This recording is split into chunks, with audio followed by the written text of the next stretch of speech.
So, could you please tell me where are we today? We are going to the Book Tháp, chùa Book Tháp. This Hmm. means a tower. This pagoda have a tower, look like a pen. Hmm. Yeah. तो अब हम लोग जो है एक pagoda में आए हैं जो बहुत प्राचीन पगोडा है और इस पगोडा का नाम है Book Tháp. बुक थाप। Yes. बुक थाप। And what is the meaning of book थाप? Chùa mean the pagoda. Book mean the pen. And tháp mean a tower. It mean the pagoda have a tower, look like a pen. Okay. मतलब इसका मतलब ये है कि जो ये pagoda है ये एक टावर की तरह है जो एक कलम की तरह दिखता है।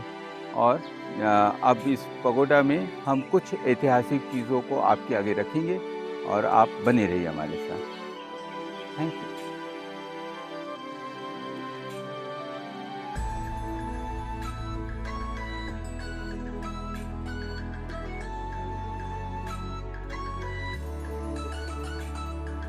मैं इस वक्त यहाँ के मॉन्क के साथ हूँ और ये जो भव्य तस्वीर देख रहे हैं जिसको देखते ही आपके मन में श्रद्धा, आपके मन में भक्ति, आपके मन में उल्लास, आपके मन में उत्साह आ जाएगा।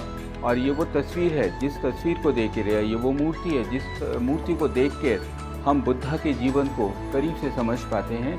ये वो तस्वीर है और ये वो उस वक्त की बुद्धा की तस्वीर है जब इन्होंने भगवान बनने से पहले अपने पिता से ये मांगा था कि मुझे वन में जाके मेडिटेशन करना है, ध्यान करना है और ईश्वर की सच्चाई को समझना है।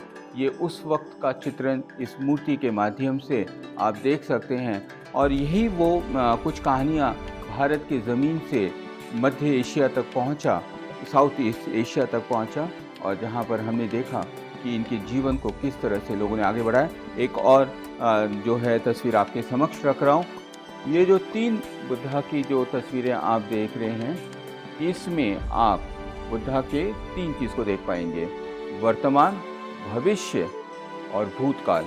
यानी 3 जो काल है, भूतकाल, वर्तमान काल और भविष्य, इन 3 चीज़ों को यहाँ दर्शाया गया है। और ये जो मंदिर आप देख रहे हैं ये मंदिर जो है 13वीं सदी का मंदिर है और 13वीं सदी में यहाँ के एक राजा ने इस मंदिर की नींव रखी ताकि इस मंदिर के माध्यम से बुद्धा का जीवन यहाँ के जन जन तक पहुँचे।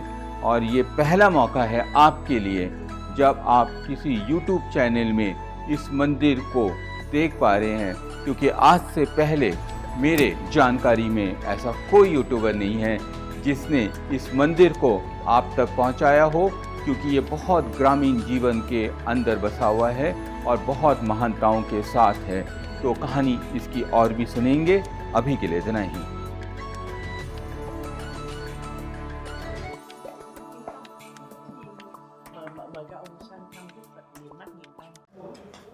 यस। मंदिर के सबसे मुख्य जगह पर मैं इस वक्त उपलब्ध हूँ और ये वो जगह है जहाँ पर भारतीय इतिहास को हम वियतनाम के साथ जोड़ के देख सकते हैं। ये वो जगह है जहाँ पर आप मेरे पीछे एक मॉन्क को देख रहे हैं। What is the name of this monk? Tỳ Ni Tha Hu Ki. नीता हुकी।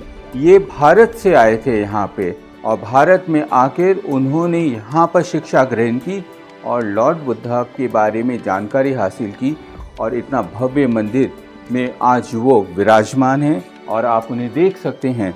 और यही चीज़ जो है भारत को वियतनाम के साथ जोड़ता है। अगर आप वियतनाम आते हैं तो भारत और वियतनाम के जो कल्चरल एक्सचेंज है उसको आप यहाँ के समझ सकते हैं। और जो फिल्म हम बनाने जा रहे हैं उस फिल्म के लिए लॉर्ड बुद्धा का आशीर्वाद लेने हम इस मंदिर के प्रांगण में आए हैं। और जब हम आए तो ये एक सरप्राइजिंग चीज़ था कि स्वयं हमारे भारत से एक मॉन्क यहाँ पर भी हैं और उसी मॉन्क के माध्यम से भारत और वियतनाम के हज़ारों साल के इतिहास को आप एक ही क्षण में देख पाएंगे और एक ही क्षण में समझ पाएंगे कि ये कितना विस्मृत करने वाला और कितना अचंभित करने वाला है। मंदिर के बाकी हिस्सों के बारे में भी बताऊंगा, बने रहिए मेरे साथ। धन्यवाद। Thank you. Thank you. Not more than that. और पर्यटन को करीब से समझने के लिए मैं कई देशों की यात्राओं में रहता हूँ और भारत की यात्रा में तो मैं रहता ही हूँ। लेकिन जो बात मुझे वियतनाम में बहुत पसंद आई, मंदिरों में आओ वीडियो बनाओ, बेरोक टोक अपनी बात करो, कोई अड़चन नहीं, कोई परेशानी नहीं। तो ये एक चीज़ अच्छा है कि हम पूरी दुनिया के साथ यहाँ के सभ्यता को और यहाँ के समाज को साझा कर पाते हैं।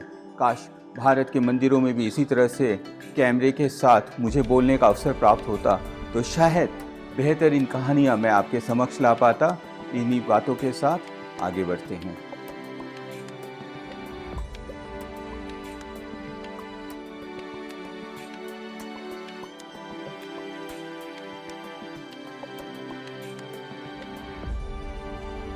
और आप इन जो मूर्तियों को देख रहे हैं, आप सोच रहे होंगे भला ये क्या चीज़ है। हाँ, ये दरअसल ईश्वर के आगे आपके जीवन के हर एक चीज़ का वृतांत रखते हैं। ये एक तरह से चित्रगुप्त की तरह ही किरदार में है, जहाँ पर आपके घर में होने वाले हर एक चीज़ को वो बताते हैं कि आपने क्या किया क्या नहीं किया। तो ये दरअसल वो आपके घर में आते हैं और भगवान को बताते हैं कि आपने क्या क्या किया है, और उसके हिसाब से शायद आपके कर्मों का भी जो है ना हिसाब तय होता है। तो यहाँ की मान्यताओं में इनको जो है इसी तरह से पूजा जाता है। Thank you.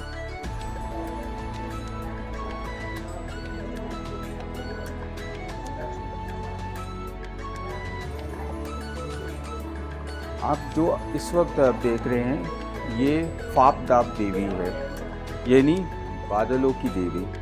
और जो बादलों की देवी है दरअसल ये यहाँ पर रेन और थंडर दो अहम चीज़ें आप समझिए। पहले जो रेन और थंडर है वो किसी भी खेती का अहम हिस्सा है और नेचर से जुड़ा हुआ विषय है। जो फाउदा देवी है वो देवी दरअसल गॉडेस ऑफ क्लाउड माना जाता है इन्हें, और यही जो है कृषि में आपके लिए हरियाली लाती है। और इन्हीं के माध्यम से जो है यहाँ का जो ग्रामीण संस्कृति है उसे आप देख सकते हैं। जो सबसे मुख्य बात है, मैंने अपने भारत के मंदिरों में देवियों की पूजा तो देखी है, पर पूरे विश्व में देवियों को मंदिरों में रखने की जो अगली परंपरा है वो मुझे वियतनाम के मंदिरों में मिलता है। यानी नारी प्रधान समाज का एक अहम हिस्सा आपको वियतनाम के मंदिरों में देखने को मिलेगा। और यहाँ के मंदिरों में देवी को जो पूजा जाता है वो पूजा जाता है यहाँ के संस्कृति को ध्यान में रख के, वो संस्कृति जिसके माध्यम से यहाँ के समाज को हरियाली मिलती है, वैभव मिलता है और उन्नति मिलती है। यही एक बात नहीं है, इसके अलावा इस देवी की जो कल्पना है उस कल्पना में भारतीय मॉन्क की भी बहुत अहम भूमिका है, और इन्हें री इनकारनेशन यानी पुनर्जन्म से भी जोड़ के देखा जाता है।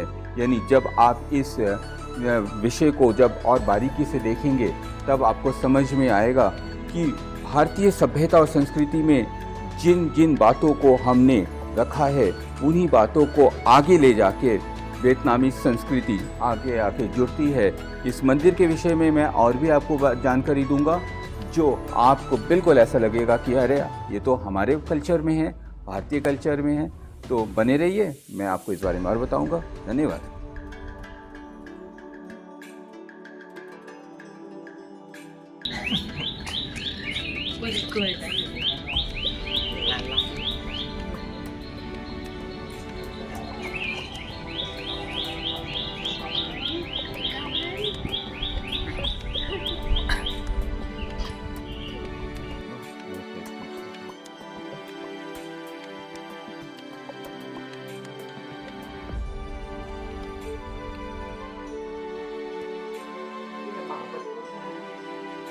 Also the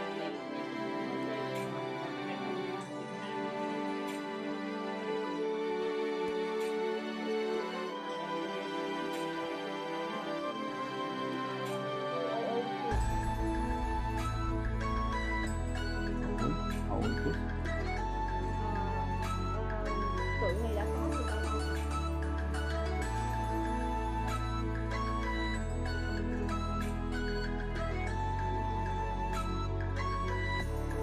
ये बुद्धा की वो तस्वीर है, वो मूर्ति है जो आज तक आपने नहीं देखी होगी। और यहाँ पर बुद्धा के 956 हाथ हैं और 956 हाथों में आंखें हैं और इन आंखों के माध्यम से बुद्धा आपको देखते। और ये 13वीं सदी का वो मास्टरपीस है जिस मास्टरपीस को बहुत ज़्यादा प्रचारित या प्रसारित नहीं किया गया है।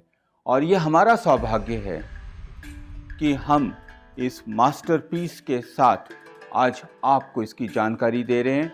इससे पहले आपने कई बुद्धा की मूर्तियां देखी होंगी, लेकिन ऐसी कोई मूर्ति नहीं देखी जो 956 हाथों के साथ हो और हर हाथ में आंखें हों।